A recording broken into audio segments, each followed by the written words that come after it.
Hi guys, welcome back to my channel, and today I'm going to be showing you a bronzer collection video. So I'm going to walk you through all the bronzers I currently have in my collection, as well as all my favorites and the ones that I love using on a daily basis. I've done a few of these videos in the past, so I'll link some of those up here for you. But other than that, I'm going to get started and let you know what I think of all of these great bronzers. I'll start off with a cult favorite, and this is the Chanel Soleil Tan de Chanel, and it comes in the beautiful Chanel packaging, and this is their cream bronzer. It's a universal tan shade.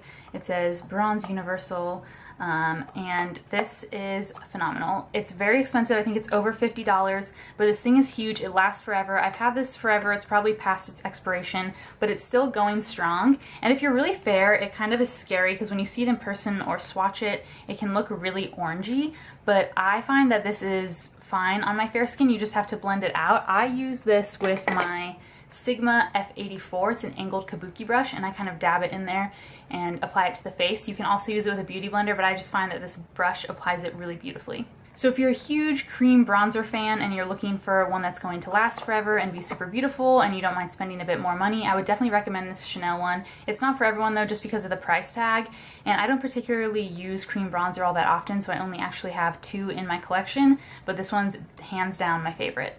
The other cream bronzing product I have is this Wet n Wild Mega Glow makeup stick, and this is their contour one. I have this in the shade Oaks on You, which is 804A.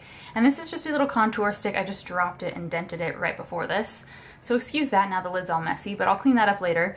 And this I find is really nice, but it's what you'd expect from the drugstore. It's not beautiful, it's not great like the Chanel one. It does get the job done, but I find that when I apply it and kind of blend it out, it kind of tends to make the makeup underneath move around. So for that reason, it's not my favorite, but I can definitely make it work. And I find that once I finish my whole makeup look, it always looks nice when I've used this. And it's super affordable, so you can't beat that. Next, I'll just talk about a few that are in palettes that I have. First one is the Hourglass.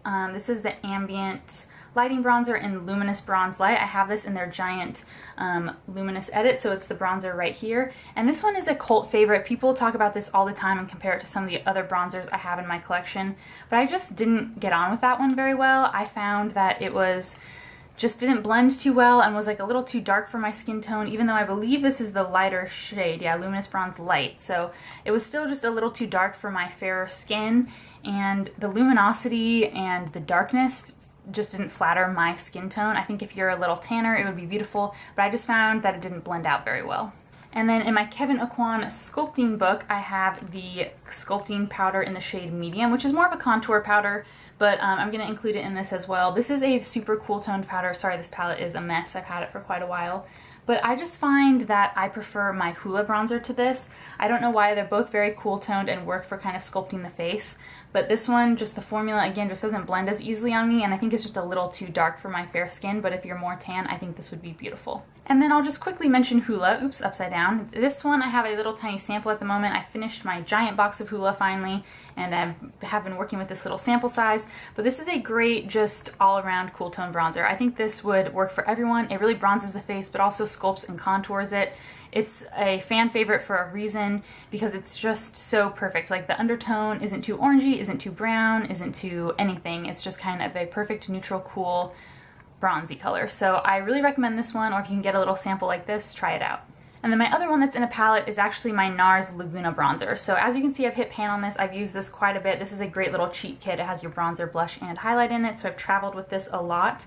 But this bronzer is a great everyday bronzer. I think this is a beautiful all-around shade. It looked really dark and I was really scared of it at first, but I apply it with my Real Techniques Duo Fiber face brush, and I find that it blends out very well. So if you're fair, don't be scared of Laguna. It's a cult favorite, and people try to say that it's going to be a little too dark for fair skin tones, but I think you can get away with it. And now the biggest bronzer in my collection. This is the Marc Jacobs Omega Bronzer in the shade 102 Tantric. And their packaging is just beautiful with the little button and the giant mirror and then the beautiful product here. And this is another beautiful, it's a matte bronzer. It's pretty cool toned, but it's very bronzy. I would compare this probably to Hoola. And it's super beautiful. I love the way this looks on the face. It blended out really beautiful. The color is just perfect. It works on fair skin. and I love it. The only problem with this is I found that it really broke out my cheeks. So for that reason, I just stopped using it, and I'm scared to use it again because every time I do, I kind of get these huge blemishes on my cheek right where I apply it. So it just didn't work out quite that well for me, but the colors and the packaging is just so beautiful that I can't get rid of it, and I'm gonna try it again and see if maybe something else broke me out and not this, because I'm really hoping that's what it was, even though I'm pretty sure this is what the culprit is. And then I'll quickly mention a cult favorite that also broke me out, and that was the Physicians Formula Butter Bronzer. That just has such a strong scent. I felt weird applying it to my face to begin with, and then it totally broke out my cheeks. So that one, it was a really beautiful color. It did blend out really nice. That's a much more warm-toned bronzer. It would be super beautiful if you had a tan or if you're going for that really bronzy, warm look, but it just didn't work out for me. And if you're looking for a drugstore bronzer, I have the NYX Matte Bronzer, and this is in the shade Medium, and this is a very deep, nice, like mid-toned bronzer, I would say. It's matte, so it works really nice for kind of bronzing and contouring, giving that all-over effect. But this one is just a little too dark for me. For my fair skin, I can make it work with my dual fiber brush, but it just is not as easy to kind of, with my bronzer I just like to easily kind of slap it all on and throw a bunch on, and with this it just doesn't apply like that. It kind of applies it's very pigmented, so it's just very difficult to get a small amount and blend it out to blend into my fair skin. So again, if you're more tan, this will probably be beautiful, and it's still a really nice formula, and I was very impressed with the pigmentation. This one is one that I haven't used in a while, and this is my Cover FX bronzer in the shade Suntan, and this is a super cool toned bronzer. This is more cool toned than Hoola or any of the other ones I've showed so far. So this one I think is really nice if you're trying to sculpt. I don't know why they call it suntan. To me, it's just a very cool toned bronzer and not that warm suntan kind of look. But I really like this product. I don't know why I haven't been using that this much, but I'm gonna reach for this again and try it out. If you're looking for something super cool toned, this is the one. It's a very nice formula. And then on the opposite end of the spectrum, for something really warm toned, I have the Gurelain Terracotta bronzer, and this is in the shade 00, which is for blondes. So it's kind of one of their lighter ones. It's a nice warm shade. I think a great dupe for this would be the Body Shop Honey bronzers. I think they have a very similar coloring and they have a very similar range of shades, and I love that formula. I've actually used up a whole one of those and no longer have it in my collection, but this one I think is very similar. This is what I'm wearing today. Actually, I wanted kind of a warm toned look because I'm going to a pool party later. So this one I think is very beautiful. If you're going for that classic Gurelain packaging and you just kind of want to splurge, this is great. Otherwise, I think you can find other warmy toned bronzers for a little bit cheaper. Okay, and I saved my two favorites for last. First is the Becca Sunlit bronzer in Capri Coast. They have about 5 in this range of colors. This one I think is the second to lightest one. This is just a super beautiful, like slightly shimmery bronzer. It really just gives a nice glow to the whole face. It's not cool tone, so it's not going to give you that sculpted look, but it is going to give you that all over bronze look. And I find that this just diffuses out onto the skin effortlessly and looks super beautiful and warms up the whole face.